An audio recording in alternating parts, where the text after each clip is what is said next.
Hello সবাইকে। আজকে actually কি করতে বেরিয়েছিলাম সেটা ভিডিওটা দেখলেই বুঝতে পারবে সবাই। তো অনেকে নিয়েই আমরা বেরিয়ে পড়েছিলাম।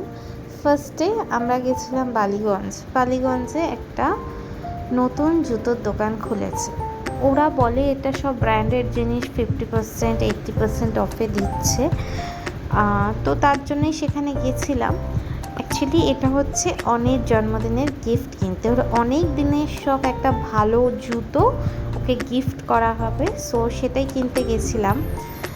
বাট এখানে গিয়ে অনেক জুতোই ছিল, বাট আমার খুব একটা পছন্দ হচ্ছিল না।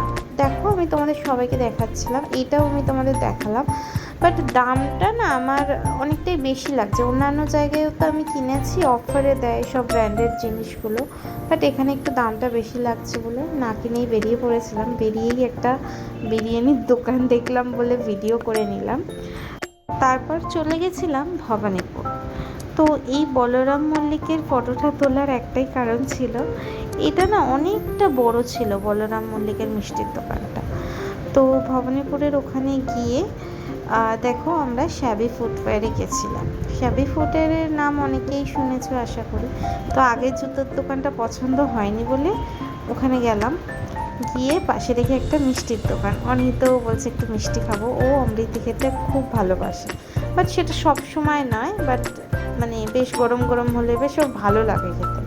তো অমৃতিটা খেয়ে তারপর শ্যাবি ফুটওয়্যারে ঢুকে গেলাম।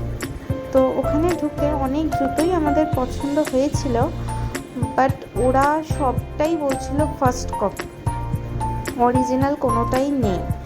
আমরা চাইছিলাম এত দাম দিয়ে কিনছি যখন, আমরা অরিজিনাল কিনব। তারপর ভবানীপুরেই এই ফ্যাশন ফ্যাক্টরিতে আমরা চলে গেছিলাম। তোমরা দেখো এটা কিন্তু অনেকটাই বড়। আমরা ন্যাচারালি এই ফ্যাশন ফ্যাক্টরিতে খুব কমই যাই। তো তারপর জুতোর কাউন্টারে গিয়ে দেখি এই বাচ্চাটা এত বড় একটা ব্যাগ শপিং করে টেনে টেনে নিয়ে যাচ্ছে। আমি একটু হেল্প করে দিলাম, তারপর ওর মা এসে ব্যাগটাকে নিয়ে নিল। সো দেখো আমি একটু আদর করতে গেলাম, মুখটা ঘুরিয়ে নিল। খুব সুইট ছিল বাচ্চাটা। তারপরে এই জুতোগুলো দেখছিলাম, জুতোগুলো খুব ভালো লেগেছে, অনেক জুতোই, বাট সাইজে এদিক ওদিক হচ্ছিল। তো অনেক থেকে একটু বড় সাইজই, এক সাইজ বড়ই নিয়েছিলাম যাতে ও একটু বেশি দিন পরতে পারে। তারপর ওখান থেকে বেরিয়ে আমরা চলে যাচ্ছিলাম বাড়ির দিকে। তারপর অনেকে দিয়ে দিদি ওই দিন পরের দিন ছিল লোকনাথ বাবার পুজো। তো দিদি প্রত্যেকবার চাল ডাল এইসব দেয় লোকনাথ বাবার পুজোর এখানে। তো এখানে দেখো প্যান্ডেল হচ্ছে যেখানে, ওখানেই ঠাকুর আছেন, পুজো হয়। তো ওখানে সমস্তটা চাল ডাল দিয়ে বাড়িতে ঢুকবো যখন, মাকে ফোন করলাম, মা তখন আসেনি। তো আমি বললাম ঠিক আছে, মা যে থেকে আসবে ওখানে গিয়ে একটু ফুচকা খাই। তো ফুচকার দোকানে যেতেই দেখি মা আসছে। তারপর আমি আর মা চুরমুর নিয়েছিলাম আর আমি ফুচকা খেয়েছিলাম। তারপর একটু ভিডিও করছিলাম। দেখো মা আমার সাথে গল্প করতে করতে যাচ্ছে, জানেই না আমি ভিডিও করছি।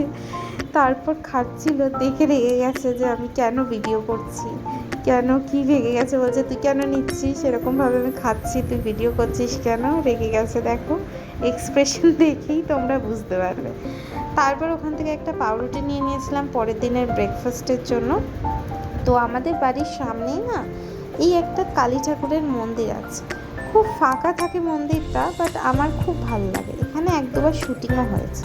তো বাড়ি এসে দেখি অ্যাকচুয়ালি দিদি অনেকে যখন দিতে গেছিলাম দিদি বিরিয়ানি করেছিল, তো ওটাও দিয়ে দিয়েছিল আমাকে। তোমরা আবার ভেবো না যে দু হাতে ঠাকুরের জিনিস বিরিয়ানি সব দু হাতে ধরিনি, এক হাতে বিরিয়ানি ছিল, এক হাতে ঠাকুরের জিনিস ছিল। তো বিরিয়ানিটা এনে বাড়িতে ঢেলে নিচ্ছিলাম, আর তার সাথে কোল্ড ড্রিঙ্কস না হলে জমে বলো। কোল্ড ড্রিঙ্কস আর লঙ্কা বিরিয়ানির সাথে আমার চাই। তো কোল্ড ড্রিঙ্কসটা ঢেলে নিচ্ছিলাম। এই কোল্ড ড্রিঙ্কসটা খুব একটা ঝাঁজ পেলাম না, ঝাঁজ না হলে একদম খেতে ভালো লাগে না। তারপর মাটন বিরিয়ানি করেছিল, আর মাকে বলেছিলাম একটু পেঁয়াজ মাখা দিতে। এই পেঁয়াজ মাখার সাথে বিরিয়ানিটা খুব ভাল লাগে খেতে। এটা অ্যাকচুয়ালি দিদিরই রেসিপি পুরোটাই, বিরিয়ানি বলো স্যালাডে পেঁয়াজ মাখা বলো পুরোটাই দারুণ করেছিল, তোমরা টেক্সচারটা দেখেই বুঝবে। তো এই খেয়ে নিচ্ছিলাম, খেয়ে দিয়ে ফ্রেশ হয়ে ঘুমাতে চলে গেছিলাম। আজকের জন্য এইটুখানি, টাটা।